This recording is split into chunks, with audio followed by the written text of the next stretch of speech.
Called out. So, welcome to Doors at 7, Kitchen at 9. Tonight, or today, this afternoon, whatever the fuck it is. It's light outside. This afternoon.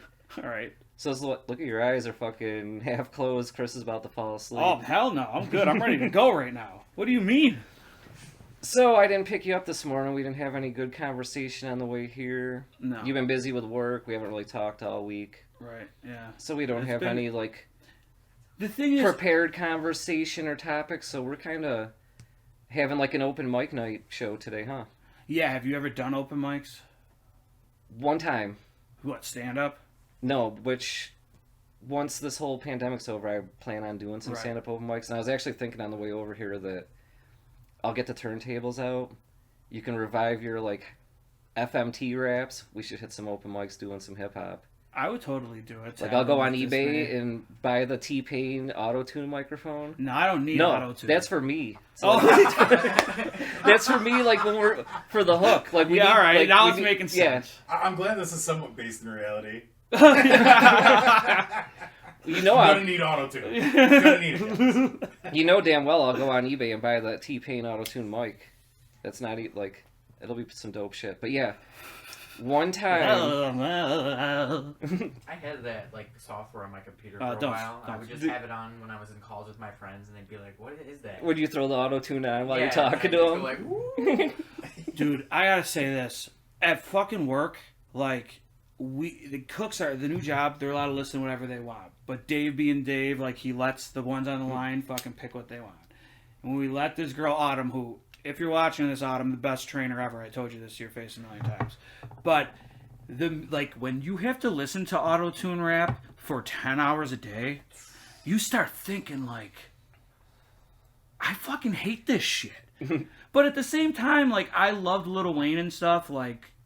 When he was. When the mixtapes were coming out and stuff, and I sort of liked where Autotune was doing because it was changing things up a little bit. But everything sounds the same. Those fucking drums. Every fucking song. Listen, when we do our high C, Jimmy Jazz, open mic hip-hop Jimmy Jazz. Thought of that on the spot too, by the way. When we do that for I'll be real classy with the amount of Autotune I use on the hook. Classy amount of Autotune. Your name's Jimmy Jazz. Like I said, I want to see it. It's going to be classy. We might need some extra keyboard reinforcement too to get some of this, hard pounding beats. So you might even be on the open mics too. But back to the story. He's already blushing. Yeah, he's already no, not me. Because I'm going to sit in the back and just drink a soda and watch you guys look like assholes. Yeah. He does it every fucking Saturday. But yeah, back to your story. I don't even know if it would count as open mic, but tried to do an open mic. Now, it was back when we had first started Buzzhound. And we had this motto, too, that was kind of like the band mantra. WWSMD.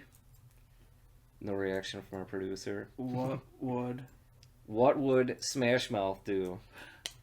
Another shitty band off the top. Good. Okay, go ahead. I was not a fan of this motto.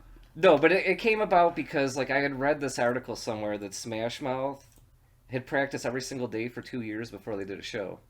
So it kind of turned into this thing whenever we're talking about doing something well, what would Smash Mouth do? So we made a sign and it was hanging in our jam spot. So it kind of became our unofficial mantra. Anytime we're doing, what would Smash Mouth do? And you wonder why I drank and smoked so much. No, I don't. I know exactly why you drink. But anyways, back to the open mic thing. We had practiced for quite some time when we first started. And this is before practices just turned into foosball tournaments all the time. Before we had actually played our first show, I think looking at one of the newspapers, we saw they had some open mics. So it was an open mic at Broadway Joe's. We hadn't even played a show yet, but we had 4 songs written at the time? I don't remember. And it was Naven, because Naven had played it with his other band. Okay, is that how we figured it out? Yeah. Is that why? Maybe that's why everything went fucking south. So was it genre specific open mics, or no. was it it was all over the board? So yeah, that's just music or music, poetry, comedy? It was at Broadway Joe's. Open mic. Yeah. So it's fucking whatever. We hadn't played a show yet, so we're all right, we're gonna go out and do this open mic. I guess Naven found it, and everything makes sense to me now. So we decide, let's go try out the 4 songs we have. Like, let's play them live, see what happens. And right off the bat, like, we showed up there, like, real early, on time, before anybody, like... At Hey, doors. Like, doors were at 7. yeah, doors were at 7, and here we are. Like sign-up sheet and shit? Yep.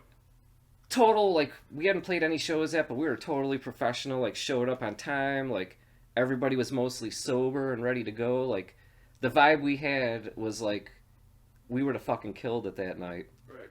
So, whoever the fucking promoter was, or putting this shit on, was that some chubby douchey guy? It was some 80s fucking hair dude. Yeah, so we show up, like... 80s hair, dude. This is what year? Probably 2005. Okay. 2006. Well, 5 or 7. 6 or 7. Because I moved back in 5. Yeah, and you started, like, that summer, though, too. Yeah, that's true. So it was probably 2006. Okay. But here we are, like, we show up, like, we're ready to go, we're on time, we're professional, like, Bob isn't even that wasted yet, like, no one else is there, too, so the guy's like, we're gonna wait and get some more people in here, so people start filtering in, we're the first one signed up on the list, and every single, like, people are starting to play, and we're fucking amped, ready to go, and all of a sudden, like, they put this girl up there with an acoustic guitar who I think started playing Wonderwall. Which, why the fuck is it always an Oasis song? Why is it always Wonderwall? It's always Wonderwall. I don't remember an Oasis song, but... I remember this, like, the girl was so fucking nervous. Like, she could only play half the song, and then she put her guitar down and ran out the fucking door out of the streets crying. Is that right? Yeah. So, it was like, she played for a while. But she got nervous, like, she was sitting there, like, holding her guitar and shaking, and, like, the voice was all, like... It was bad. It was like so obviously bad. her first time in front of a crowd. Like, I get it. It's not for everybody, especially when you first do it. Yeah. But she got up and ran out the door crying. That's sort of what's And good then- about YouTube now for these people is, like, it doesn't feel as invasive.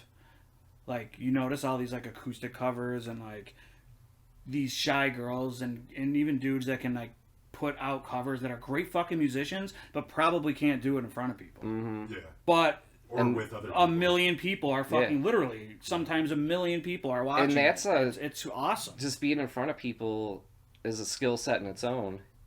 Oh, absolutely. But the easiest way to get over that is just fuck up and embarrass the shit out of yourself right off the bat as much as you can. All right, we gotta riff on that topic. I'll ask you first. Did you feel like you had to, because my story is sort of unique with the stage presence, but did you feel like you had to come into your own when you were on stage, or what, did it come natural is the question I'm asking? Mostly Playing in front of people. at the beginning, mostly natural with the help from some bottles of Hypnotic. Okay, right. You, Bob. I mean, I grew up in school bands, so, like, playing and performing was, like, no big deal. Okay, so you are in front of... I was just used to standing up on stage and playing in front of parents and... Probably in front of more people than most of the shows all the you kids play. in the band, you know, Yeah. you're playing and you screw something up, you gotta keep working Yeah. on it and doing it. So, playing out for people was the best because I just didn't really care. Right. A long time ago, I just, like, stopped giving a fuck what people thought about me when I was a kid, so I really don't have problems standing up in front of people. I mean, there's definitely, you get some nervous moments and shit, like, you don't want to fuck up and look too stupid.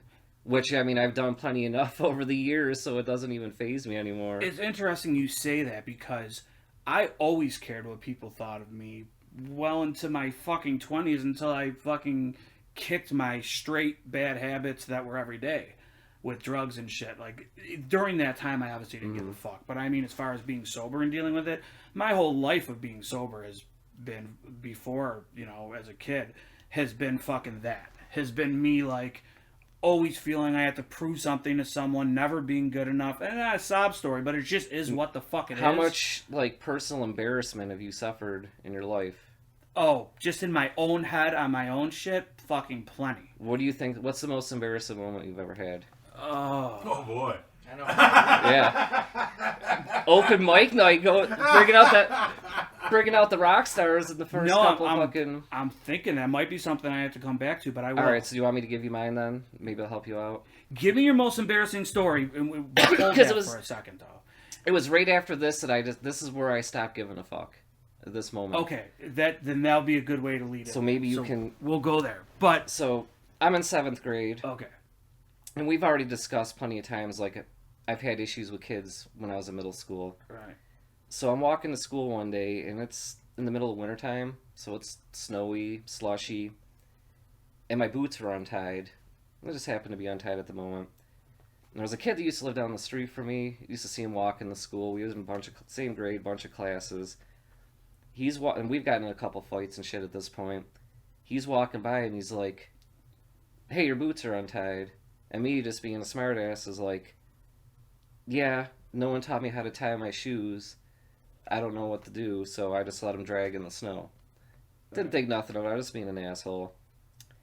So you fast forward to like 5th or 6th period that day. I'm in science class, and we're taking a quiz. And I went up to sharpen my pencil, and my shoes are untied again. Now the teacher happened to be looking over and says, "Hey, your shoes are untied." Yeah, right. That kid is in the same class. So he says, "Oh, he told me this morning he doesn't know how to tie his shoes." So the teacher looks at me and he's like, "Wait a minute.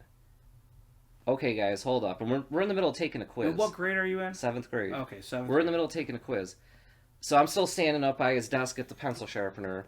And the teacher's like, "All right, hold up, guys. Everyone put your pencils down." He's like, "You guys are all in 7th grade by now. Like, you should know how to tie your shoes. Like, obviously some of us don't yet. So we're going to have a quick little lesson." So I'm like, "I know how to tie my shoes. I was just joking with the kid." And he's like, "No.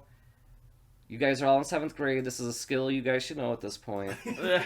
So he's like, "Come over here." Makes me sit on his desk in front of the class, and then proceeds to step by step tie my shoes. Not one of them, but fucking both of them. The other one was tied, but he untied it and retied it in front of the entire class while we were in the middle of taking a fucking quiz.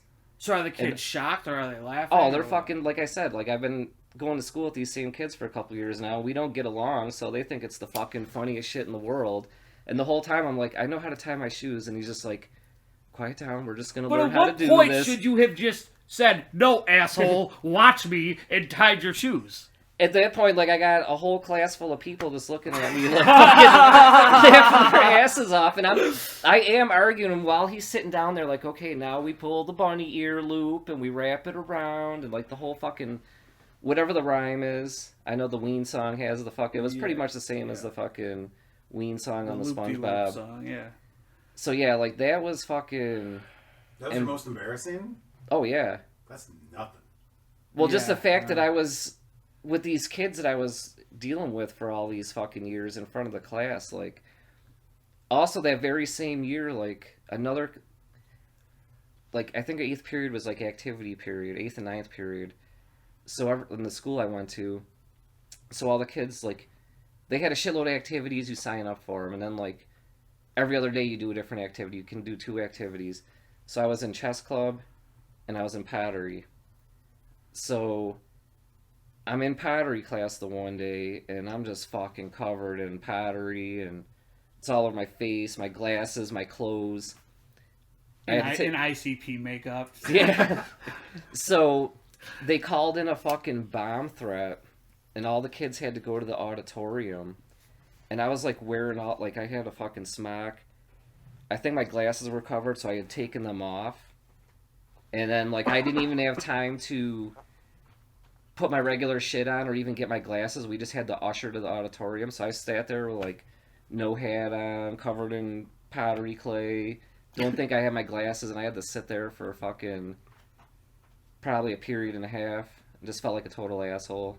Like I said, all these kids I got issues with, so they're just looking at me thinking I'm just, like, whatever, covered in clay, so they're all talking some shit, so... Yeah, really, the shoe tying thing... That's the only thing I can think of that, like, all these years later still sticks with me. Everything else, like, it's whatever. That's sort of how I am in the whatever category. Like, nothing embarrassing enough to be, like, fucking earth-shatteringly horrible. Like, that's sort of my point. Like, growing up at home, me singing into a vacuum cleaner or 5 books stacked on each other with a Nickelodeon microphone like that you get from McDonald's, and like was a normal thing for me to play in front of the TV. I always entertained myself. It wasn't. I literally trained myself to play in front of crowds, and it's the only explanation. I should not be able to, and I'm not kissing my ass here, but I should not be able to run around and still hit these fucking notes and play. And it happened right from the fucking jump. What was your audience on TV? Like, what were you watching and playing to? Oh, Kiss. Kiss? But that's the this Kiss whole crowd? thing. Dancing, Or the band doing itself? the thing. I got pictures of me. Did you have a Gene Simmons interview playing, and like you're looking at Gene, and he's like sitting there judging you throughout the TV? No, the interview. Here was my process.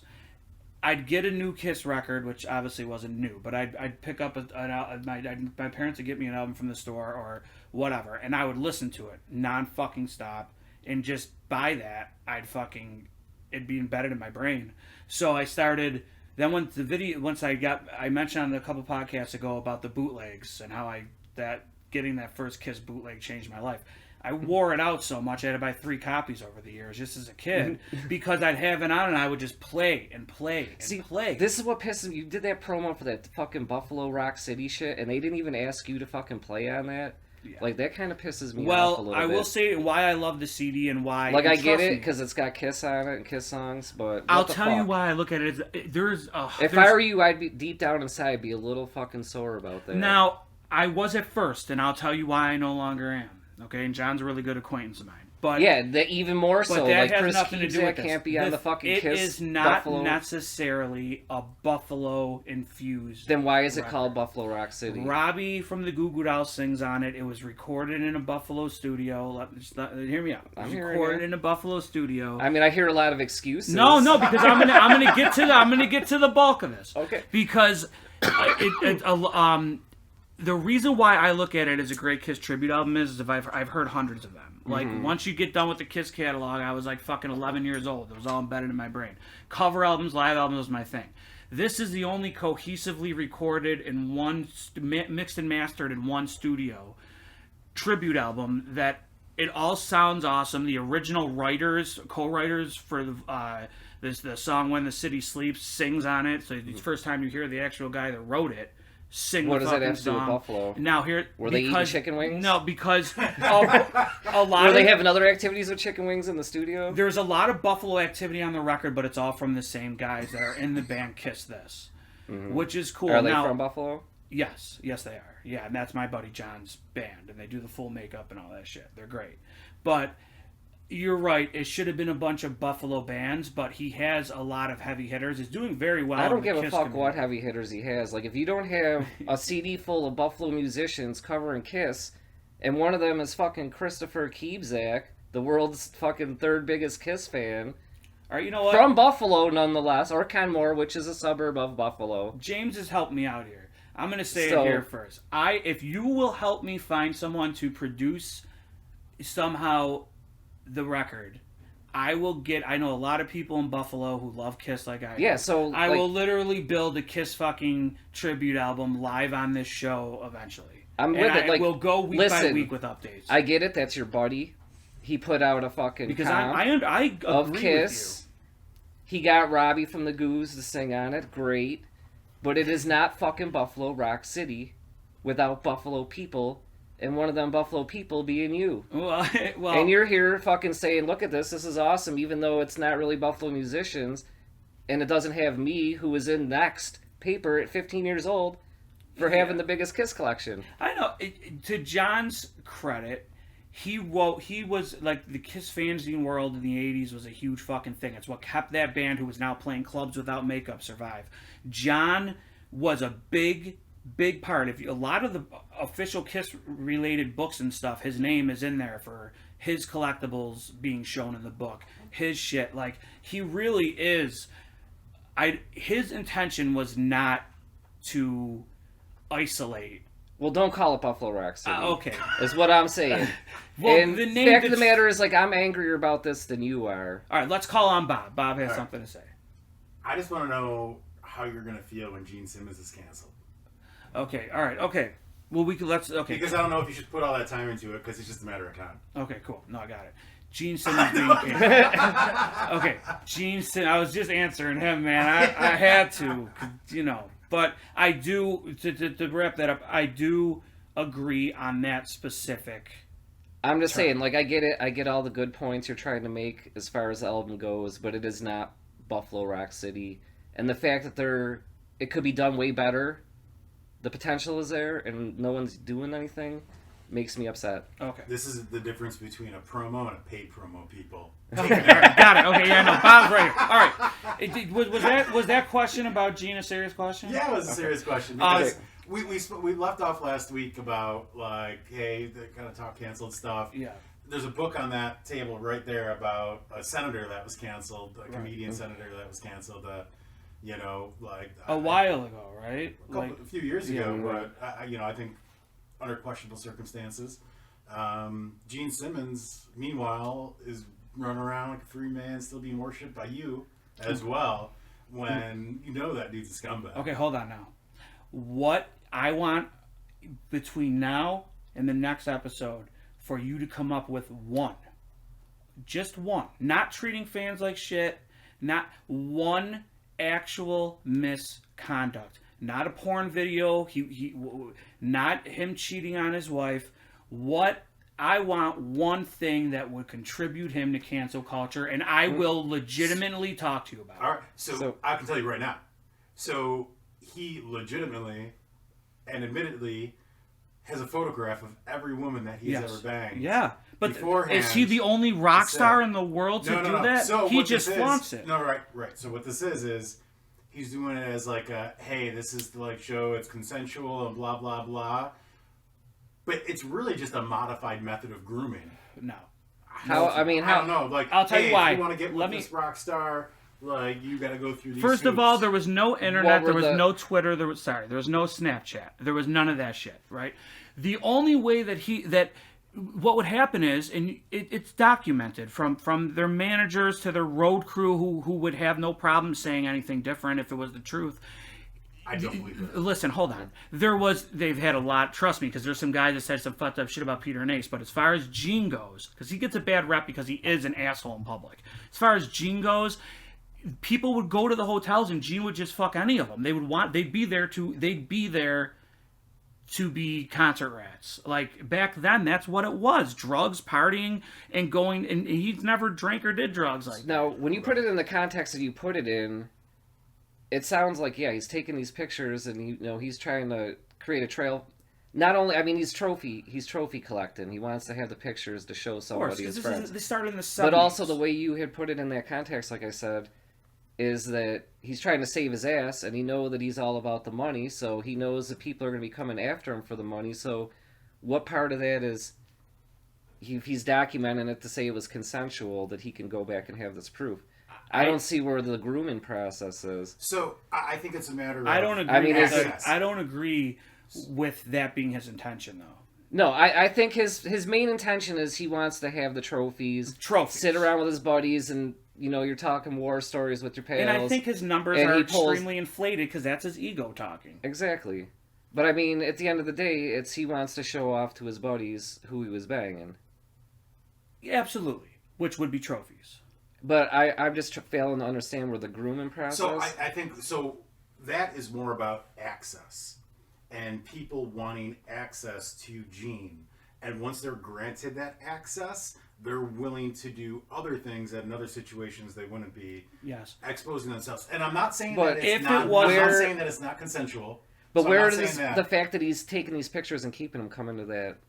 Because what I'm saying is that there's weird shit. And so you can come from the point of view where he's like, he's doing this to cover his ass and to show that it's consensual. And just like, I think that's a side note. I think it is. And like how Keanu Reeves will not put his arm around somebody in a picture. I think that's super smart. Like, that's smart. Like, what is it? Joey Diaz won't take pictures with fans in like the lobby of a hotel because he doesn't want them later to say, hey, I met him at the hotel and this. Now, is it smart because they have to do that? Or are you saying it's smart because the way that it's set up and why they have to do that is okay? Because I don't. What I'm saying and what the heart of what I'm getting to with the Gene There's a lot of wolf crying, and a lot of the Gene shit was that. Yeah. What I'm saying is that when Gene Simmons broke through, this was in the same era as Jerry Lee Lewis, fucking or even Aerosmith. I would say Steven Tyler, the like, Nuge.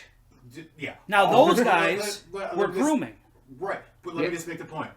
All of that shit was going on, and it was all allowable, and no one gave a fuck. All right. So why, if that's the world you're living in, does he think it's necessary to go and do that? Unless one, it's just trophy thing and it's just an ego thing. Which I think that's what it is. But I think that's almost like too easy to write off. And I would say that his other behaviors at least bring me to the point where, like, we were talking about a celebrity death pool. Like, I would think of, like, a celebrity cancel pool. Like, Gene Simmons is at the top of that list. Celebrity a pattern of behavior by him is established. And this has nothing to do with Kiss, because I will sit here and argue it for Louis C.K. to a lot of people's dismay just as much as I would Gene, and I feel like Louis C.K. was even worse than anything. Like I said, I need some kind. You need something better than the pictures. Because you need actual scumbag misconduct. No, the picture. I mean, so no. Wait, hold on. No, let me just. We've all done scumbag. I know we're getting hot and heavy here at open mic. No, this is like, good. Holy shit. I'm just saying. So, say one of us decided, we were going to photograph all the women that we have been with or whatever, and then show them to our, does that make us cancelable? No, because here is what it was with no, because first of all, I have to put some context here, okay?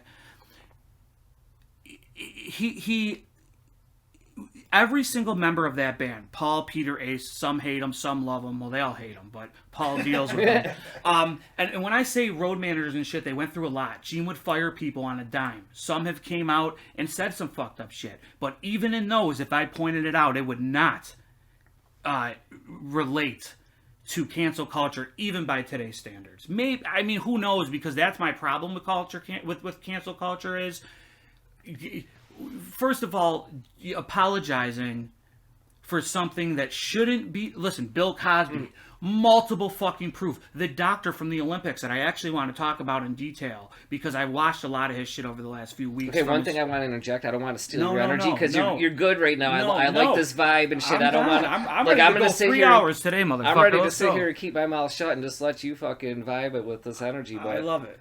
I like the idea of the cancel culture pool over the celebrity death pool. Me too. I was thinking that too. Because, I have Willie Nelson on my celebrity death pool, and I do not want Willie Nelson to fucking die. As of today, I got Evan Dando. Anymore, yeah, so I don't even know. But I like the cancel thing because, it's such a thing right now, and it's like, where does the line begin and where does the line end? Right. I've been thinking about this too because I think there can be degrees. Because I think there are degrees of cancel. Right, like you're talking about the Louis C.K. thing where he was asking permission, although it was inappropriate situations with people working for him. That's inappropriate, and I think that could be handled in a business setting. Okay, real quick. That being said, if he was at a club and he asked someone, another comedian, which is said to be who the people he was doing this to, the comedians under them, women comedians, if he went to that club owner and said, "Look, dude, Louis C.K. is asking me if he could fucking whack off in front of me," that changes the fucking game.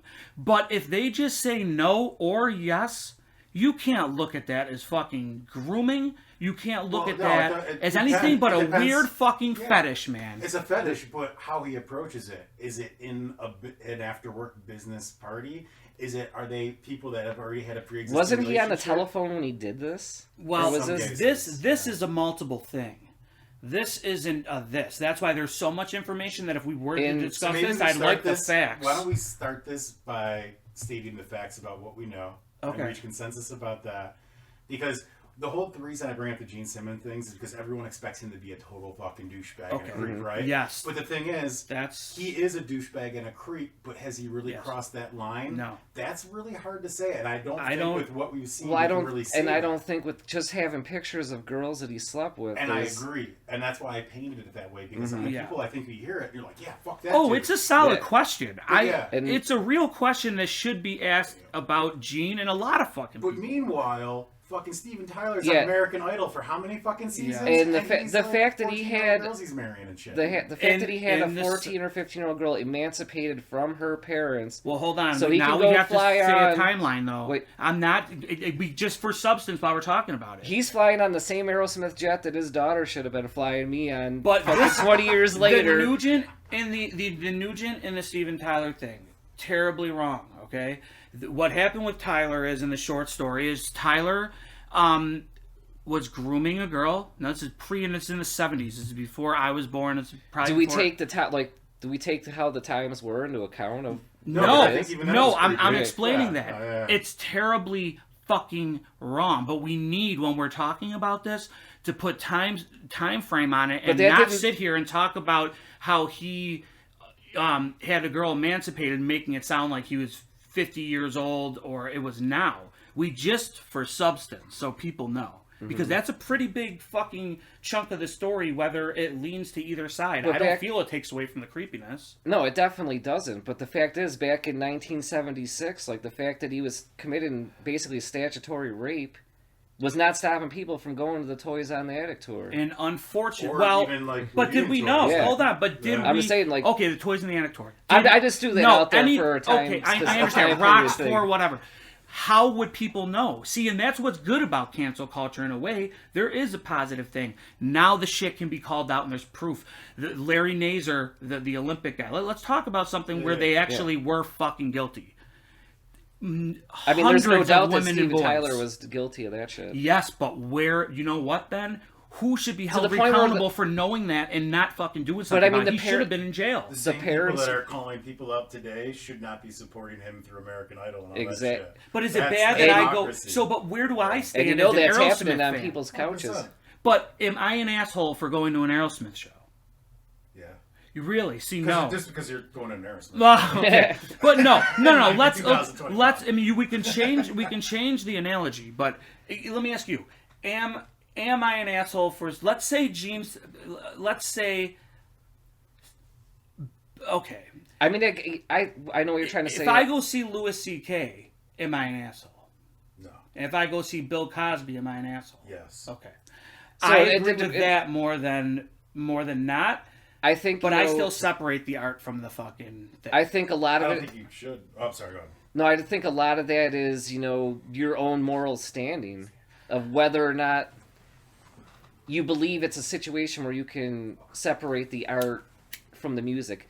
And I think when our first couple episodes, might have been our second or third one, when we watched the Afro Man video where he punches the fucking chick. And the reactions between us were a little different. Like I said, and I was... Afro Man was... when I saw that video, Afro Man was canceled for me. And at the same time, we had discussed, like Josh Homme, I love Queens of the Stone Age, but he fucking kicked a female photographer in the face while she was filming, and I've been... Would it have changed if it was a guy photographer, though? That's what we have to start... Listen, women have... For me, it's all about... Now, do you know the Josh Homme thing? See, I would support Queens, based on, like, if we're adding in what happened. I would... support if he kicked a male photographer, I'd still think he was an asshole, but I think there definitely is. Was she...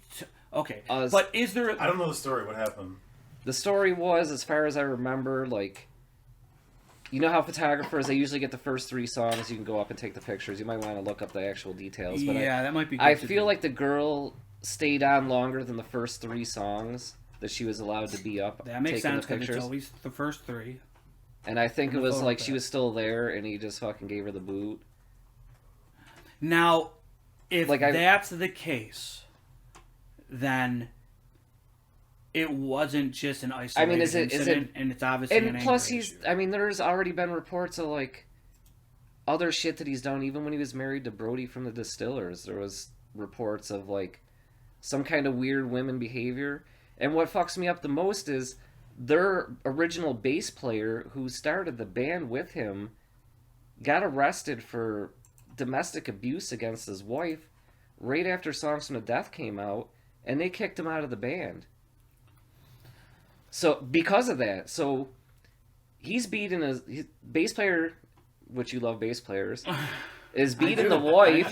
They kick him right out, like right in the middle of their breakthrough album and tour. But at the same time, a few years later, like, he's kicking a female photographer. Like, so is that a double standard? Like, you boot your bass player out and then you go off and do in the public eye, no less.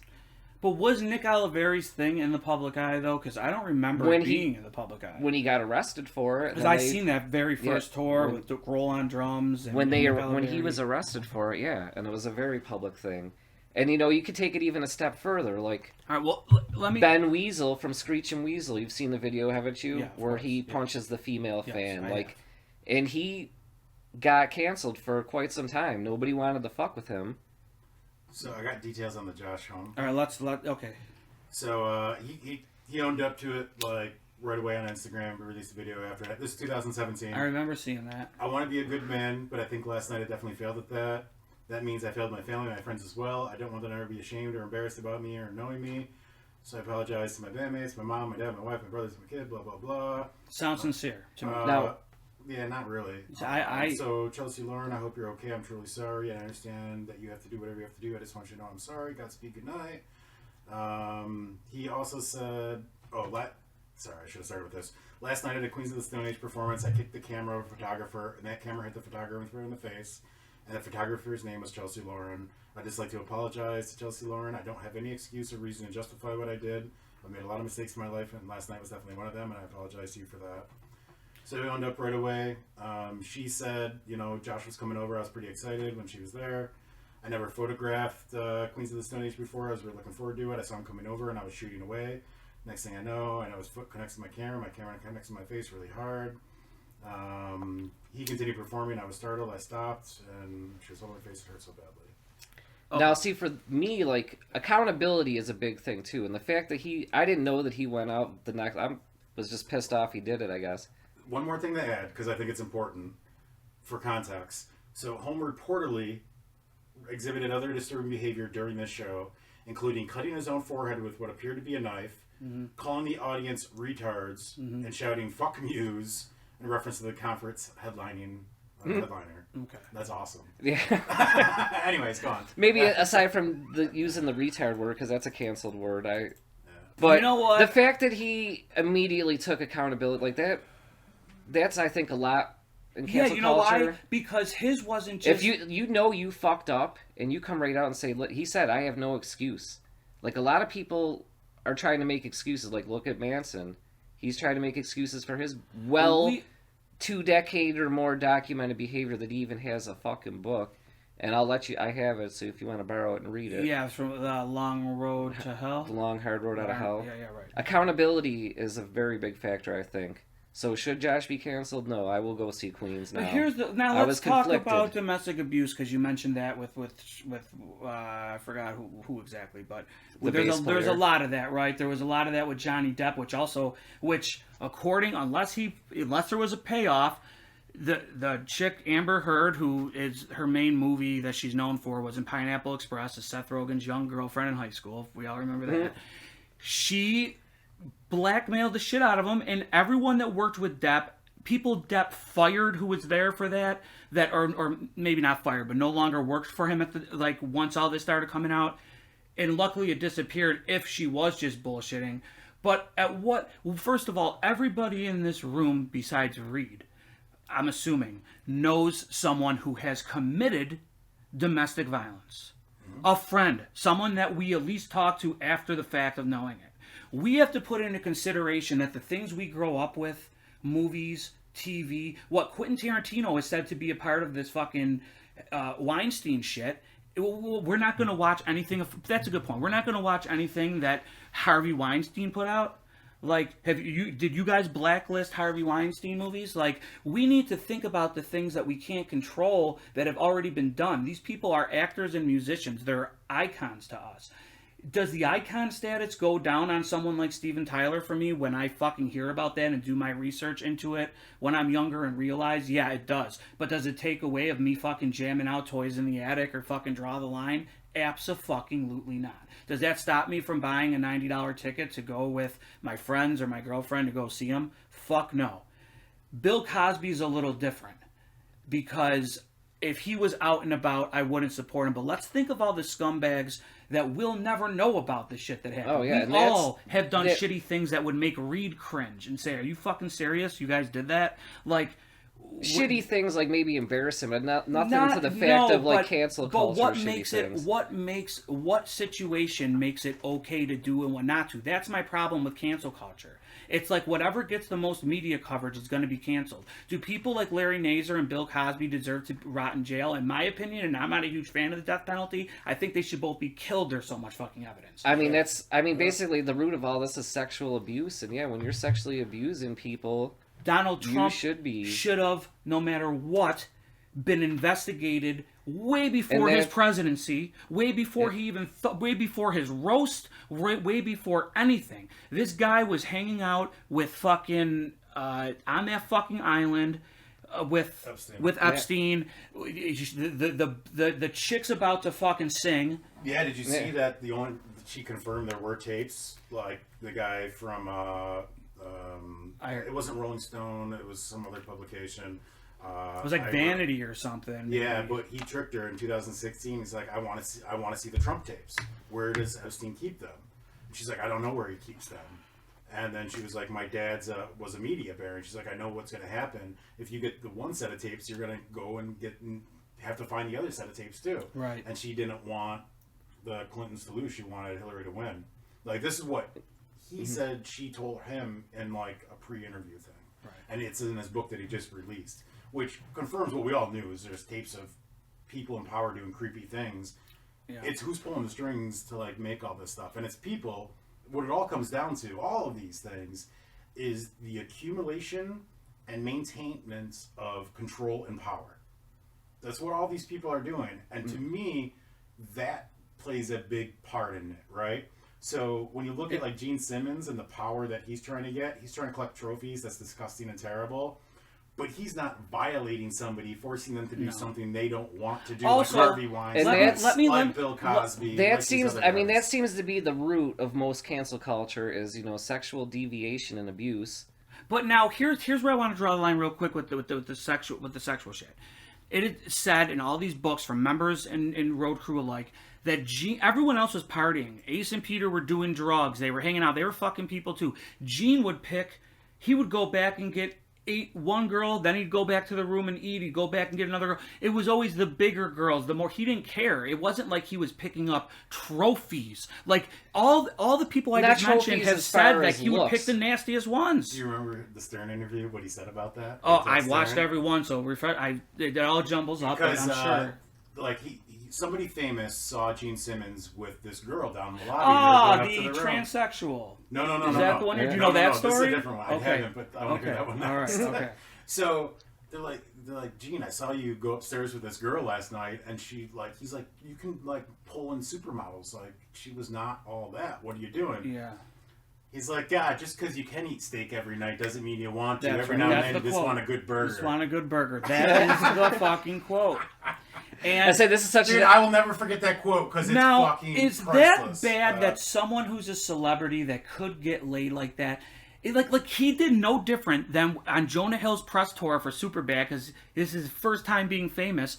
They leave to go do a press tour in like Australia where the movie's not even out yet, and it opens here in America. They get back to America, and all of a sudden they are fucking superstars. And Jonah Hill talks about, I'm using him as an example because there's been no accusations of him, and there shouldn't be, because he just got laid 1,000 times a week because he was a new celebrity. That's the same thing Gene did. He just fucking boasted about it. I don't look at it as scumbag or a troll. And the fact, even with that, like, you don't know what's a prick. Yes. Unless somebody, like, and Gene will be the person to come out and tell you, but you don't know what somebody's personal preferences are. Yep. Like, just because he's famous doesn't mean he wants all, Playboy model-looking chicks. Like, if I was famous and I was, running that wild, like, I like my women a little bit thicker than a Playboy model-looking girl, so what would be on my shoulder? I'd probably be hanging at the mansion. But my point is, when you're a celebrity, that's a personal preference. My point of talking, and I agree with you, but my point of talking about that was, if you're a celebrity of that stature and your only goal is to live the life of fucking random woman and taking pictures of them to gloat about later. Are those the kind of people he's going to? No, I mean it's for his friends and his No, buddies. he would get hot fucking chicks, and then he would keep going back for the stragglers. This is the but that's these guys. You know, and part of the problem is the fact that there's an audience of people that even give a fuck about this. The fact that we're even having this discussion about what kind of girls like. Oh, I think it's fine.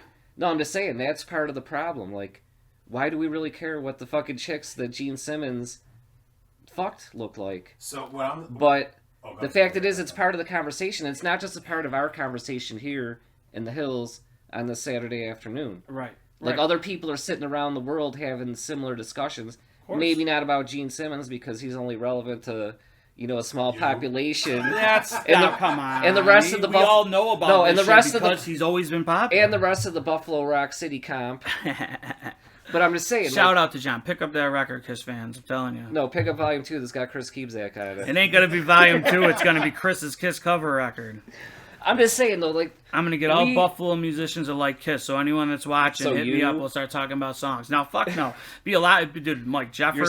You're self-producing, playing everything. I don't think you should be outing people for liking Kiss without their permission. I was wondering where you were going with that. I don't think you should be. But back to that point, it's like, we have a society or a culture where we are caring a little bit too much about what celebrities are doing. And this is part of probably cancel culture. It is. If they're not fitting into the ideals that we have set in our minds for them, and we're angry about it, like, are we calling from the be canceled?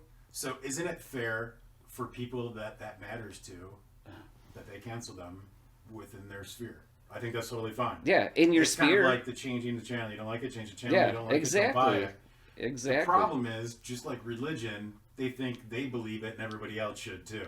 You know, it's funny because the other day when I dropped you off to get your car when we were filming, and then Kriss fell asleep that day because he played too much VR. Dude, I felt like I was floating. No, anyways, there was no drugs we were having a conversation about somebody that we know, and you had said, like, call him out for being entitled.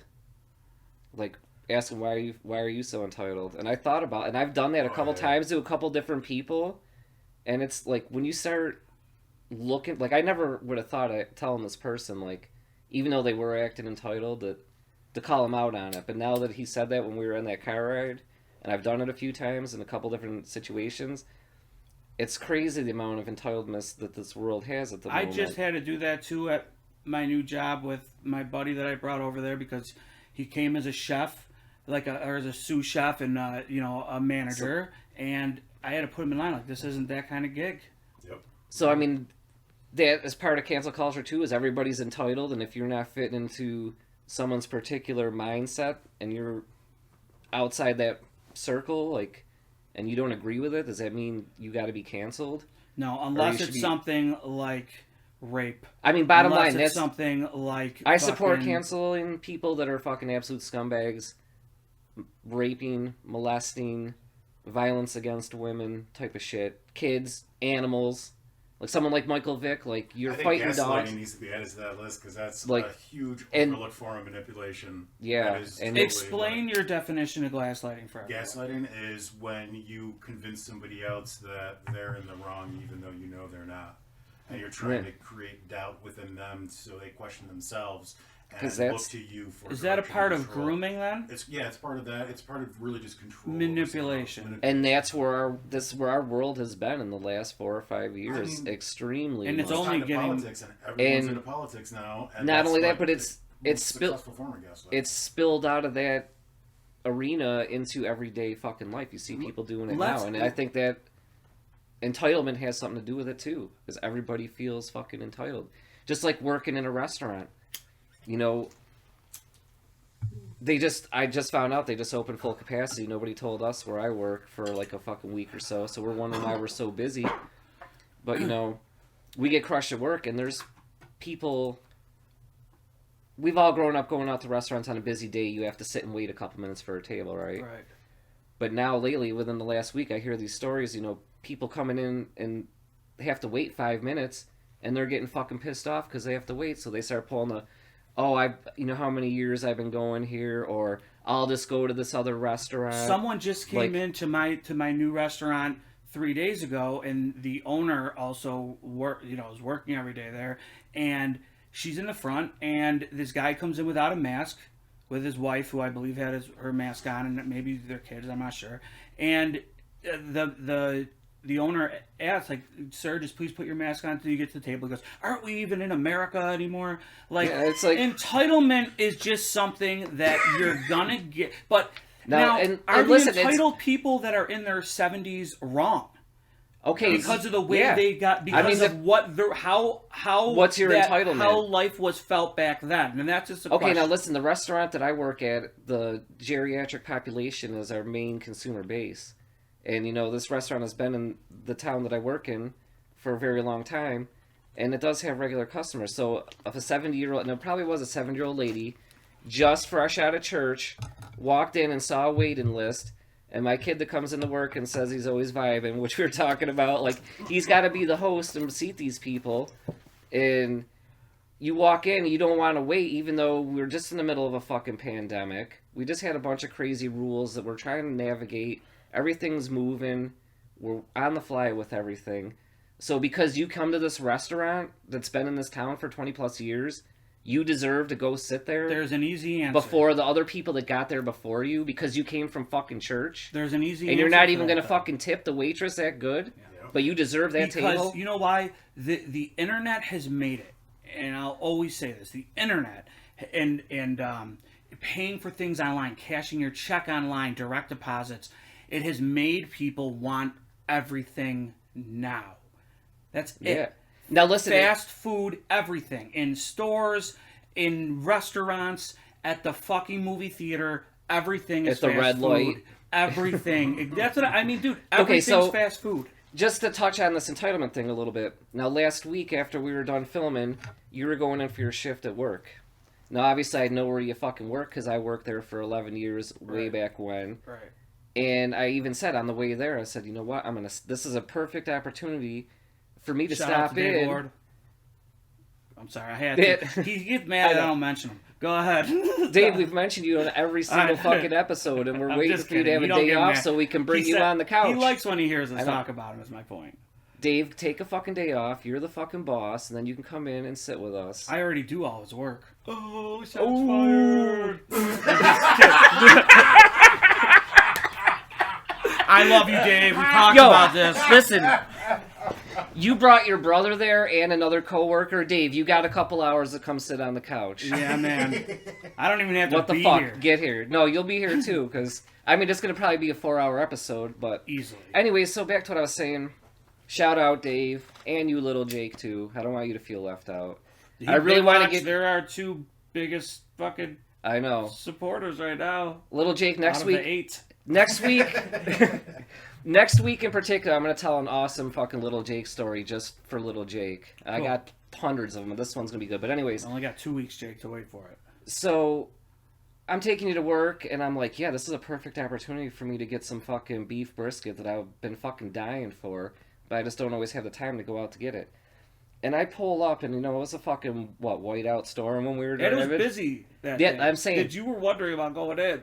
So, I pulled up, and I was there for 11 fucking years. I had never seen that place so fucking packed in my life. And this is after 11 years of working there full time. Yeah, and still going there. It's been this way the whole time. In the 10 years that or so I haven't worked there. So I dropped you off and I'm like, fuck, man. Like, I really want some fucking beef brisket, but do I want to fucking wait? And I'm like, I'm going to go fucking navigate. And obviously, like, I know the people that work there. I know it only takes fucking 30 seconds to whip a fucking sandwich up to what I wanted. And I was walking in the door, and I'm thinking, like, am I entitled enough that I could just go in and be like, hey, I fucking worked here for 11 years. Like, even though this is the busiest I've ever fucking seen it, like, I'm going to go up to the bar, see Katrina or somebody, place my order, and then fucking bypass. And there was people fucking, like, there was almost like a fucking show. There was a fucking line out the door. There was people inside. And I'm thinking to myself, am I going to fucking be this dude? Like, I really want to fucking be just sandwich. for showing up and not being a dick? But, I'm saying, I get like that. Like, I'm just saying, wouldn't do that. That thought is in my fucking mind as I'm walking up to the door. Like, I could easily just do this. And I do feel slightly entitled in my head because, hey, I worked there 11 years. I know everybody here. It's okay, and I'll tell you why after you finish. Like, I could just walk up and I could slide in and get my shit and slide out. And I walked up and I saw got in the door. There's just everybody's waiting. It's complete fucking chaos. I just fucking turned around and went somewhere else. Now you checked yourself. You didn't exactly. Like it's all about. And I'm just saying, like and not even because we had that entitlement conversation, because I really wanted a fucking beef brisket sandwich, but similar to what we were talking about cancel culture, it doesn't matter because it's all about the situation, right? So that restaurant they have VIP things that come up on the tickets or people that are there every day. And they'll say VIP, and like, it's just for the people to know this person has some kind of relevance here. Just that's kind of cool. Make sure if you're going to lag a ticket, don't drag theirs. Nothing is like, don't fuck this order up. Right. So because it's a fast-paced restaurant with a fucking slow cooker cooking everything, cooking everything, it wouldn't have registered in any of their minds or mine or any other at a scratch kitchen like yours and my old one. I've many of times me and Val have showed up and said no way. I said no way we're eating here. And it's too fucking busy. I'm not putting these served out because they'll take care of us. Yeah. But that's what entitlement is. If you know you're going to be taken care of, and that's what the thing, situation you decide to pull that trigger and do it. And that's the thing. Like, I knew that if I really wanted to fucking do it, I would have went in and fucking did it. If you're saying not even going in there saying, "Hey, I'm James, I work here," you just knew them seeing you, and you felt entitlement on that. That was a big part of it. I'm but much then like that. At the same way, though, and then I'm sitting there like, even if I did that, like, that's a bad reflection on. And maybe this is because I've gotten older. I've gotten a little bit wiser. A little bit different. They're a little wise. I don't know about that. You're okay. You've developed a more thorough perspective. I've always had a good perspective. I'm just like, I'm gonna say more thorough, more. I move differently, and it's funny because when we walked. Can you show us how you move? And it's funny because when I walked what is going on? I just thought differently. Not like the Bengals walk like an Egyptian. I just like through life I move a little bit differently. How do they do that? No, you're not tricking me into. Reed is like, this fucking episode is boring to me. I'm just gonna look at my phone, but then he looked up and he's like, all right, I got editing ideas. Can we get Reed's perspective on something while you're talking about cancel culture or no? Yeah, I just want to say like real differently. Like, okay, I said that I had gotten a little bit older, wiser, even though I came in and started acting like a fucking diva 9 episodes in this morning. Not full on James diva, just halfway. But anyways, sorry, I didn't mean to. No, it's good. Okay. So what is? All right, I want to know what cancel culture, how it's perceived by young people in school now that you're at that age where you know what things like rape and fucking all that kind of shit is, like misogyny, all that shit. It's just like, well, this person definitely shouldn't have done that. I don't want to associate or be part of anything with this. Is there a lot of rap fans in your school and stuff, like newer rap, like Tekchrisi, 6ix9ine, all that crap? Unfortunately, he was at my celebrity death pool. He's also on my fucking cancel pool too. Yep. Oh, definitely. But he's sort of what's that kind of the mumble rap and stuff. Now, a lot of those guys are called out for stuff. Do people stop listening? This is a serious question, because I want to know about the younger people. Do people stop listening to those artists who do things like that? Probably not. Do teachers talk about it? No, the teachers don't talk about it. Are shirts allowed to be worn by these people still? No, it's a good question. I've never seen a Tekashi 69 T-shirt. Okay, well, now, like if someone walks in with the Marilyn Manson shirt, are they going to be told to take it off because of the accusations, even if it doesn't have an upside down cross or a woman with their legs spread open? do teachers I pay feel, attention I feel to back this in shit? our day that would have happened for sure. Absolutely. No, but if it's a female and she has a tank top on, she has to go home. They're already showing it, yeah. I know. See, that's what's really that's what's fucked up. That's so fucked up. Is that still happening in school? With kids, a little it bit. is. You Yeah. see it every now and then, but I mean, the staff in my school. Is it really outrageous dressing, or is it just normal? No, it's outrageous. No. It's like they can't. Like females in high school can't wear tank tops. Because But they're allowed to wear whatever they want. It's, and that's almost... No, because it may be distracting to other students. Just Which like basically, like, guys can't handle... Listen, you can't expect men to handle themselves. I went to Catholic school with girls with thigh highs and fucking skirts. Like, it was distracting, but it was worth it. Yeah, Sorry, which is like 30% of like porn videos have that set up anyways. 16, 15, 16, everything like that's distracting. Even if a girl's Like, wearing two jackets, you're gonna find something sexy about her at fucking 15, 16, 17 years old. It's almost the same concept as they don't allow women to wear yoga pants on airplanes. What is the reasoning for that? And you know about this, don't you? Yeah. Okay, yeah. it's... Really? Yeah, because it's distracting. For who? The pilot? On airplanes? I mean, because they're assuming, we just live in a culture It's full control. of scumbags. They don't... That's all it is. They don't think women should be able to do that, so they make a rule and say women can't do that. Because there's no dudes walking around in yoga pants, and if they were... I don't know, I bet they would probably not let them on the plane. But they're totally fine with the fact that women wanted rights to be able to work and do what they wanted. So they give them those rights, and then they're going to strip away these other rights based on their body. It's just like you can't get an abortion without watching like a video of your fetus in some fucking places. It's so fucked up. Do they do that at Planned Parenthood and stuff? Yeah, well, it's like law in some states. Like you have to watch a video of your fetus before they suck it out or whatever. It's like that's so fucked up. If you really believe in that shit, like enforce that in your church. Don't force me to live your fucking lame ass boring life. That's pretty fucked up because you would think that these places that are safe places for these girls and women to go to wouldn't be so invasive as it's already so invasive. Well, that's why they close them down in some states because it's so invasive that nobody can work under those conditions.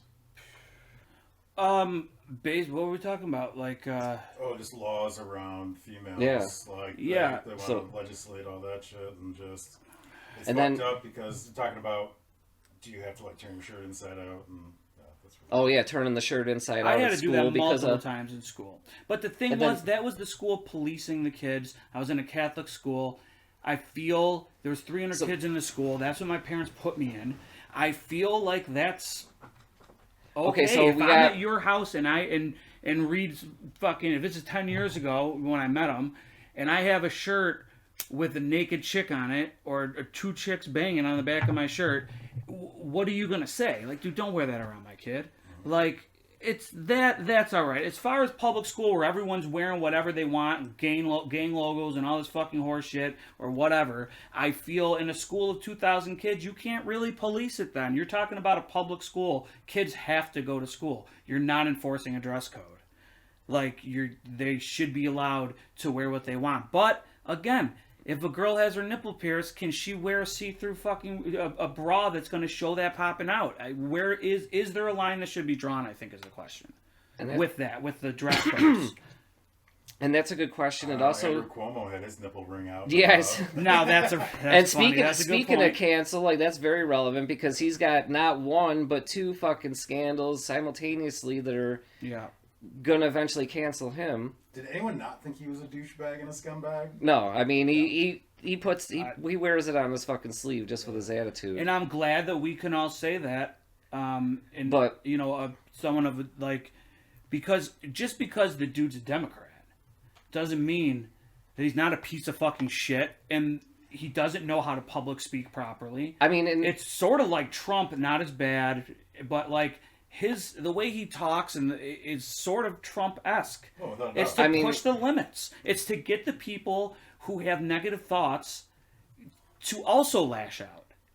I mean, without getting too political, as like I said, I doubt we're not... No, we don't... No, I'm saying, I'm just segueing into what I gotta say, like, where we are right now in society is, we're gonna be looking at these leaders, and it's always gonna be takedown attempts on anybody at the top from now on. no matter where you are in your stance. Isn't it a little weird that and it's the front on political news is so, not news, but political opinions are so different now than it was a year ago? And it's going to trickle down to, it's going to start now where everyone's going to be, you're going to be looking for the whoever's at the top, and you're going to take them down, but it's going to... Is that a problem, though? It's going to, when it filters out to fucking mainstream, or, like, real life stuff. What? Like, you're going to see... The thing is, this is nothing different. That's what happened since the printing press. It's just, but it's I'm just saying it's and controlled in different ways now. The way it's always been a factor, but now it's in hyperdrive, and it's going to.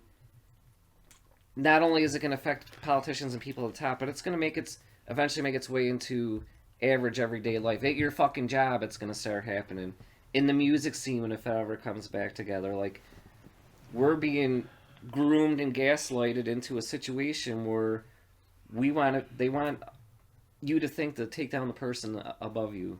Oh, sorry, I gotta stand up. So that's gonna keep. See, I don't think I think that's how they motivate people, but it's only to motivate them to take out each other, so that the people at top stay at top. And that could be the case too. Because that's like. But racism was a thing because indentured servitude went away, and they were like, oh well, now all these people are not indentured servitude, and they've done their 7 to 9 years or whatever it was. So they're free, and they're like interacting with freed slaves, and they have the numbers, and so we gotta basically create racism. And yeah, I'm just saying, like, but make it like a focal point. And I'm just saying, was it set up that way? Do you feel? I mean, obviously, we'll never. It's documented, but it's the history books. Like, it's there, not maybe what they teach in school, but that's exactly what happened and why it happened. Because racism's a tricky thing on how it actually started. Like in more recent times, like from the 30s on, not necessarily fucking back in slavery days, but like at what point, who's making the choice? Like in Tonawanda, when I lived over in NT with my brother for a few months there, they still have that bell you hear every night because it's like a thing for the town now just to ring it. But that bell was originally there to tell people of color or nationality to go home. And also a fun fact. Literally. 20 minutes from my house. That's the same town where they did the one volunteer fireman burn down the house of the black volunteer fireman. Right. Yep, I remember that. Dude, we could do 12 shows on racism in North Tonawanda. Yeah, I mean, and we can do 12 shows on racism in general because I think it is something that's interesting to discuss, regardless of if it's fucking taboo or not. I mean, in this area, it was because of in the area. Well, no, just in this general area, the reasons we have the demographics we do is because of the Erie Canal. And it was the groups that were working on the Erie Canal were Italian and Irish mostly. And as they were making the canal, they would settle the areas and remain. That's why there's such an Italian and Irish population in Buffalo and Niagara region. And Polish, I'm sorry. One of my best friends is Native American. And why is that never talked about? Like, everything. Like, they're segregated, right? They're put on the reservations if you want to own a fucking business. Like, it's not like... No, and I get that because I do know Native Americans, and I'm actually... I think my grandfather's grandmother was a full-blooded Indian. It'd be great to have someone like that on, like somebody so I get it, and you know, it's one of them things where, like, a decision they have to make, do you just go out and try to live in normal society and make it like everybody else? Or, in order to benefit from the things that your naturally rights should allow you to have, you have to go sit and live in this fucking parcel of land that the government told you had to live in. In order to have the freedoms that you deserve. But let's clarify, not all Native Americans are pushed off onto a reservation. I'm just saying, but if you want to enjoy the benefits that you should automatically have no matter what, you have to go live on the reservation. That's not necessarily true. I'll explain why. Okay. Sorry. No, my buddy. I don't want to be misinformed on the subject. My buddy Mike is a engineer, a civil engineer. You're not, right? No. Okay, he's a civil engineer. He's not a boss, but what he's like the higher up under the owners. What do they call it? Vice president? No, General president, not general manager. Owner? No, there's a specific name for it that I can't. I keep saying pit boss, but it's not pit boss, but it's something around. But anyways, a project manager, and I think he's even higher than that now. He's actually, but because he's Native American, he owns a really nice house in a really nice area of Western New York. He's got a bunch of kids. He's got a bunch of guitars and all the shit he loves. Good cars. Goes out camping. Does everything all the time. And he works this job. And because he's Native American, he is going. First of all, a lot of his college. He was helped out a lot with college. He is able to open. He's going to be able, with hopefully it works out for him. He's going to be able to open his own business with a lot of not amenities, but a lot of like tax credits and stuff. Exactly. Like as far as labor is concerned. Now I don't know. I would love to have him on because I don't know I don't want to misquote anything, but I know and I haven't talked to him about this. There's still a sense of racism against Native Americans. Oh, without a doubt. And like I said, 100%. And that's why a lot of they're one of my favorite kind of people because they're so family oriented. They will literally kill somebody for their family or friends. And it's because there's this sense of work ethic and family that I really, really, really wish I had growing up. It's a culture of people that have, stayed with their culture and not let all this outside bullshit permeate their things. Because they live in Buffalo to a certain extent, yeah, areas. You have to keep up with the times, but I mean, deep down, your morals aren't based on things that happened in your grandfather's life in 1950. And you know what's weird about that? And the point it's not in the mainstream. The point I was trying to make about the choosing between real world or being pushed on a reservation is your buddy can't go to downtown Brooklyn and buy a 3-story brownstone and just expect to be tax-free on it. Like, he could build that out in the land designated for him to get that benefit. You know what? I'm just saying it's a choice. Yeah, it's a couple things I can help you guys on. Yes, I figure. It's not talked about because we have fucked over the Native Americans and violated hundreds. Yeah, of treaties nonetheless. Yeah. Okay. It's also like Oklahoma the entire state was dedicated as a reservation until natural resources were found, and then we're like, yeah, we need that back. Right. So a lot of it is because they were so mistreated, they were dehumanized, and they violated treaties. Now, what is often said is they were taken advantage of, right? Taken advantage of because they didn't value things the way that Europeans did. Okay. Bullshit. I call straight fucking bullshit. So meaning they weren't practing their things. Well, how can you take advantage of someone who's like that? Okay, so they're stereotype that they're uneducated, and subhuman. I hate that fucking stereotype. Even into the fact that the Europeans had tricked them out of island of Manhattan for what, $20 worth of beads, and then years later trying to get some kind of value back for that obvious fucked up thing. There was wars, and in wars there's winners and losers, and the reason and that to me is okay, right or wrong. Yeah, is okay. What's not okay if there's a side versus side, someone's going to have to lose and someone's going to have to win. Exactly. What's not okay is that the agreements that were made at the end of those wars were not honored, and that to me is the biggest because all that dehumanization, just even pushing those people away, it would have never happened if they were treated, equally in the way they should have been. Right. I respect them, And even just going in and trying to wipe out an entire native culture. Well, the thing is, they did the same fucking thing. So is them But getting... was it the same? Did they go into a completely different foreign land, or were they just battling with their neighbors and wiping their neighbors out for power control? This area alone, right where we are right now, was the I don't know how to pronounce the full word, Wenrohan Indian. Okay. They're Native American. Yep. That was the tribe that was here, right? They were pushed out by the Senecas. And the Wenro were in So they owned the businesses, just to reiterate here, they owned the businesses and had their area before Seneca, which is now Seneca Nations, one of the biggest areas around here to go to gamble and buy cigarettes and all that. They ran them out. They ran them out along with the Erie tribe that was south of Buffalo, and I forget the tribe that was north in Ontario.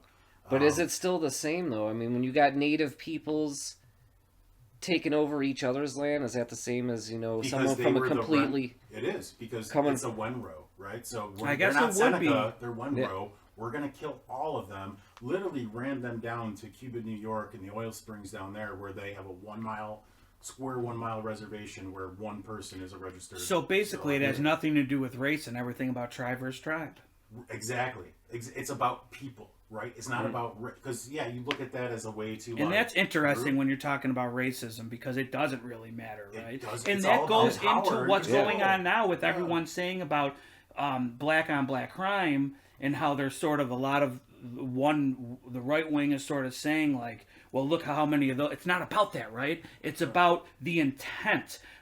A lot of that happens in urban areas where it's drug dealers and drug users. Well, I think the example that we can point to that has been vetted in the media is Koreans in California during the riots, right? The Black and Korean population were very at odds against each other because, they were like, the Koreans moved into our neighborhoods, took over our stores, and now we're spending all the money in their stores and we're not getting any of that back.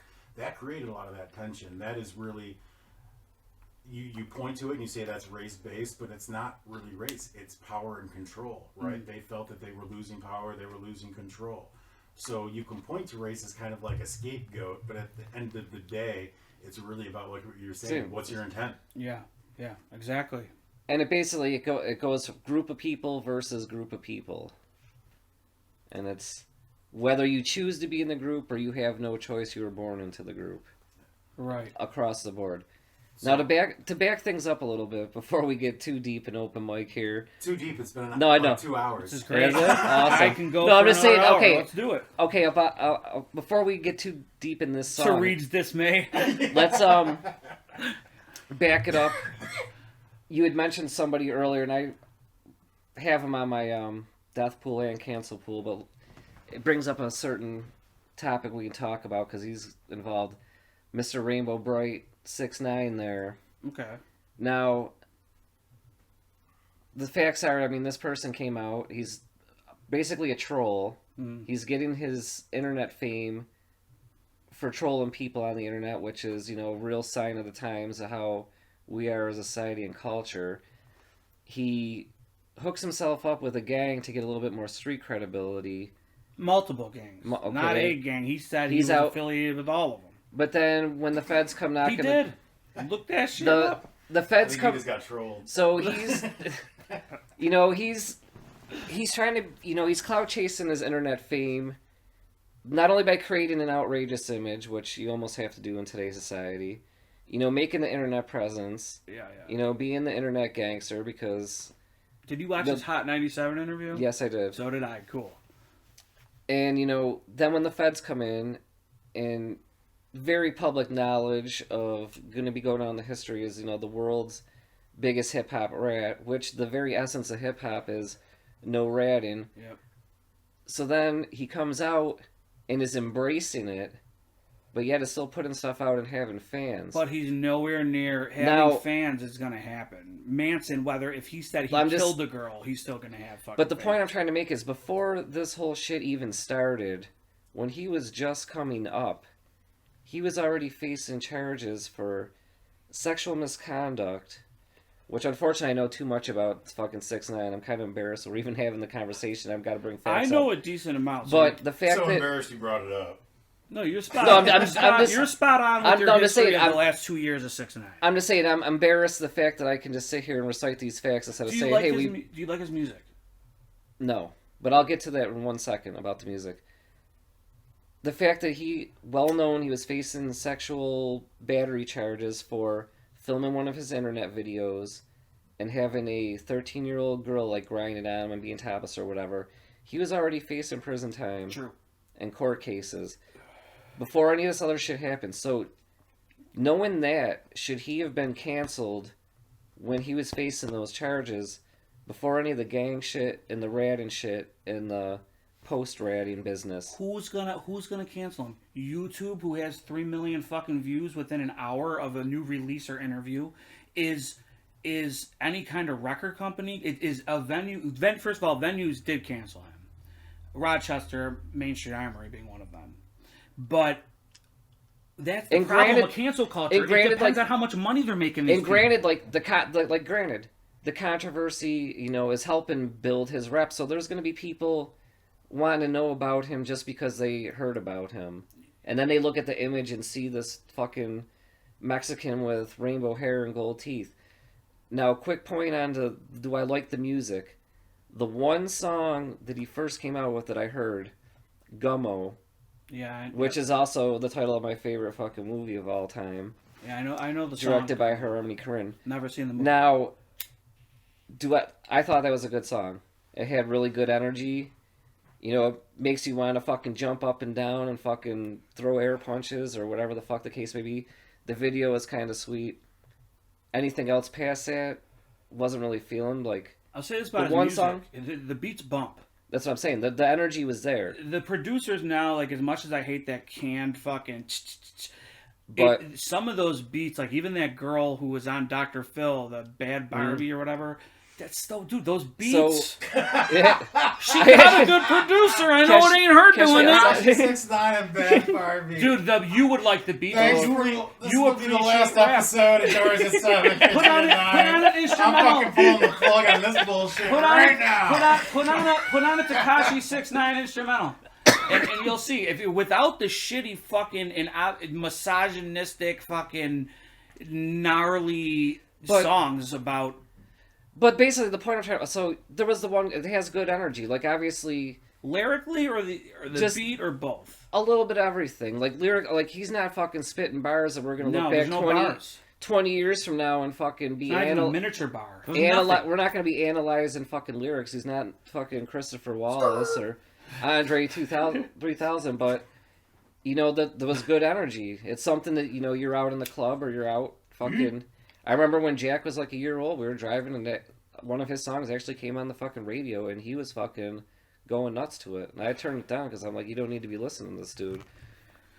They were just like shutting him down because you don't need... You talk about... But... That's the whole other side of cancel culture. What about the songs and what they represent that are being fed to kids on radio? I'm sorry. Wet Ass Pussy is pretty fucked up to be on...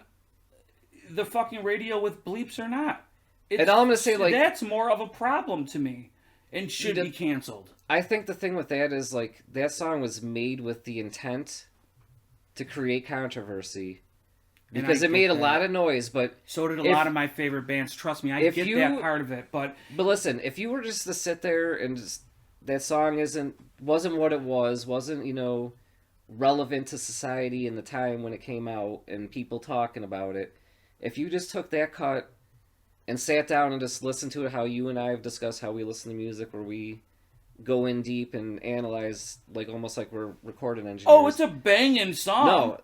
I think the song is fucking whack. I think the song's awful all the way through, but I sort of like the beat. But I'm a sucker for that kind of shit. The beat isn't even that good. It's a trash song written by trash people for trash people. Not for trash people, Bob. It's on Kiss 98.5. I don't consider my trashy taste in music. Do you consider the kid? 98.5. No, because of the kid. Because what do I kids? Stand corrected. What do kids what listen just happened to, here? I just seen Reed. Are you right about? Are you Reed's with been me on his or phone making for fun of me? fucking I hate all of them. An hour, and all of a sudden I just seen him go nuts. No. Well, Kiss 98.5 is the #1 station in the Western New York trailer Doesn't matter if we think it's trash. Do kids listen to it? Back in the day, you listened to Kiss 98.5, right? Busta Rhymes was on it. I'm not here to like rap. Self-Esteem was on it. I'm not here to dislike other people's likes or dislikes. I'm just saying. Sorry, I'm so hyped, but I like. No, that's what it's got to be. Kriss is free. Listen, I like Bad Barbie. No. And I like say what you want. I like their producers. You know who really fucking brings it? Who the fuck are we just talking about? I don't even know. Who were Tekashi, Bliffy with the Stiffy. It's the Bliffy with the Stiffy. I don't do No, like I know. The Bliffy with the stick. You know where I heard No, that? I only know what that is from Jesus and Marrow, dude. And they don't say Stiffy with the Bliffy. Stiffy. I still don't know. It's Stiffy I think with the Lippy. you guys just rapped the Tekashi 6ix9ine song.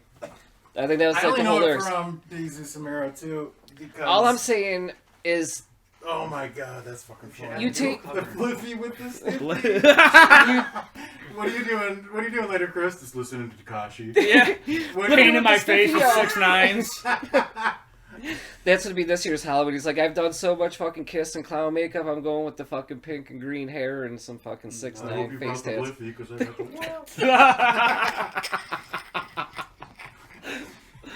the Holy Oh my shit. goodness. All right, I think we solved cancel culture and racism, so we should probably wrap it up. All right. So next week you got a Jake story. Yeah, little Jake, we're gonna talk about. And I have a Dave story. Uh-oh. So that's good. So and then are I we got gonna some Dave and Jake stories, and we'll talk about some funny shit that went down. Open mic night here, huh? I think that's what this podcast. I think that's this. Are we gonna do some cancel culture picks? Like while we're here, like so we're at the cancel culture pool. Like who's getting canceled? Bob already said Gene Simmons. All right, Bob's picking Gene. No, you can no, participate. I think if we're making it official, I gotta go Machine Gun Kelly. That's just because I want him to be canceled so bad. So I never have to fucking. See, I don't agree with that, but we can hit that next week. It's who I think is gonna get canceled. Yeah, not who you want. Bob's picking who he wants. Don't go by that method. That's how I was gonna do my celebrity death pool too. Who's been because I was some shit. I feel like they all should have been canceled at some point already, though. Like everybody. Right, but who's next? Yeah. Who's next? Who's next? Who's next? That just who's next? Because we could do like who's next and who's next that should get it. Next, I can say that I can see in the foreseeable future Dave Chappelle being blacklisted once again because his stand-ups have been so powerful. So emotionally You think is it going to raw. be a takedown? It's going to be a takedown Yeah, kind you of know thing. why? Because he's otherwise, making people think. If cancel culture was a thing now, George Carlin wouldn't have got past his first 2 fucking specials. Period. So yeah, that's going to be the takedown of the leadership. Yep, exactly. Because it's not going to be something that Dave Chappelle himself does, where he's looked upon as a bad person. Right. I'm going with 6ix9ine because I mean you can't be a fucking rat. Hasn't he sort of already been canceled? Because what do we? He's what still do we, out. He's what still are we out there, saying? and we're still talking about him. So what is canceled? Because I still see Bill Cosby records You're at the talking record about store. Smash Mouth. We can't go based off of that. But Yeah. what is why considered... Smash Mouth wasn't canceled? Were they? What do you guys? They're said all we're still stars, talking about James. them, so it can't be canceled. What is considered? What is Oh my considered? God. Canceled? No, I'm just saying he's Dude, legit concern in his eyes when I said Smash Mouth might be canceled. Holy fuck. So what's considered canceled though? like you're just no Like I in think the big scheme of things. you're not getting the Like Louis publicity. C.K. Like lost the show. Okay. Well, he you're did not the smart getting the- thing. He lost his show. Oh yeah, he lost his show. True, but then he disappeared. And Canceled he didn't is try to... you're not making the money from the public eye that you were once making. Okay. Because I think And then everyone people, is- you're so toxic, people don't want to deal with you anymore. Yeah, because you can attempt to be canceled. Like you could say Joe Brogan was canceled, and like or attempted to be canceled, but he wasn't. Well, his Yeah, show. and His show got pretty fucking shitty after he said nothing was going to change over at Spotify it's after garbage. 1 week Straight of them garbage. calling him out on whatever they said he was, which, again, if you apologize for something like that when someone's calling you homophobic or whatever it was, I don't know the exact details, and you know you just made a statement that doesn't even come off that way, but a certain group of people is telling you that it is, and those certain group of people happen to work at Spotify. So where does it end? Was he in the wrong? Who the fuck knows? But we'll do some research on that, I guess. But go ahead. So who's getting canceled? like I said, I think it's Tekchrisi? 6ix9ine just because I mean he just went out there and was battling Meek Mill in a parking lot over like they've been fighting a little bit, and it's a trolling thing. So he's still out there, no matter what, trying to get his publicity. People are still paying attention to him. But at some point, people are just gonna, like when he's canceled, it's all right. We're not gonna fucking film you. We're not giving you any more platform. Okay. Like musically, he's already been canceled after that fucking Nicki Minaj song. The problem is when he came back so fast after being canceled. But that the there were fact still is, young kids that he are going is- to buy into it.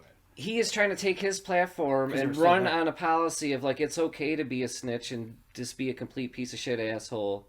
And like there are going to be kids out there looking up and seeing this and be like, oh, I can do shitty we just stuff. had a president for 4 years. Yeah, I mean, yeah, it's not just kids, man. It's fucking grown adults. He's out there pushing a new kind of thing that like he wants to normalize, and it's not a good place for us to go to. Sorry, go ahead. Canceled soon. I'm going with Tarantino because these little things keep fucking popping up, and he was heavily involved with Weinstein. These uploaders for Howard Stern that are actually getting their videos on and they're not being taken down for weeks. Like the one just came out with you got to try to find this on your own time. One just came out of Tarantino being interviewed for Pulp Fiction, I think. It was very early on, way early on in his career. And Weinstein's with them, clearly. All fucked up. They start talking about Howard and Quentin. And I have talking seen some about videos sex, of two of them. And Weinstein walks out of the fucking room. Like, you got it, dude. I'll make sure I get this to you. Talk about it next week because I'm telling you, these things, they go away because, again, he's making a lot of people a lot of money with the one movie he releases every 5 years and spends fucking 4.5 years fucking creating it.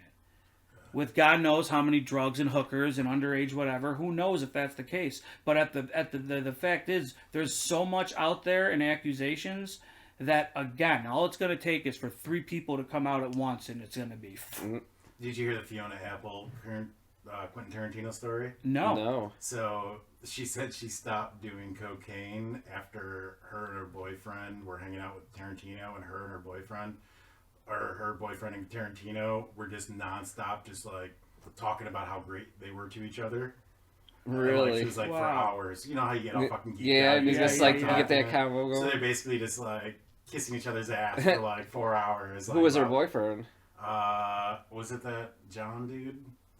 Dude? He's married to that fucking Maya whatever from SNL. Okay. Oh, yeah. That Maya Rudolph. Maya Rudolph. He married her.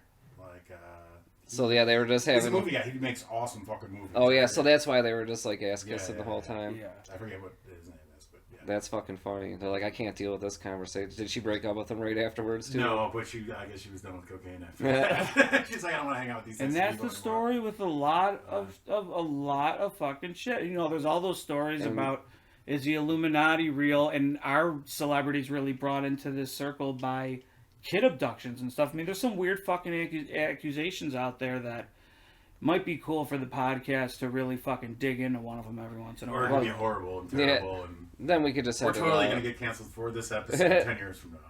Yeah, probably. You know what? You're only canceled if you stop releasing material. Pump Up the Volume is watch that movie because that's sort of what this is about. Yeah. If you got something to say and you know you're not wrong, talk hard. And you got people around you that you know are real people like all of us, and they say, dude, you fucked up and said that, but it was...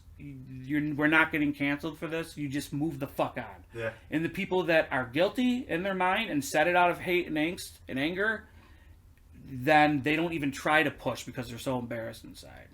Pump up the volume. Goddamn, that was a good speech, Chris. That was fucking way to end this show. That's why we put our fucking best open mic person on last. Even though Buzzhound ended up not getting to fucking perform that night. And we were all pissed off. And then I think for the next 6 years, like, everything went downhill because we did not get that fucking first open mic night. Alright, let's fucking... Episode 9 is in the can. Sweep the stage, get these fucking glasses out of here, and fucking... The promoter's gotta go to his fucking 9 to 5. What he said. See ya.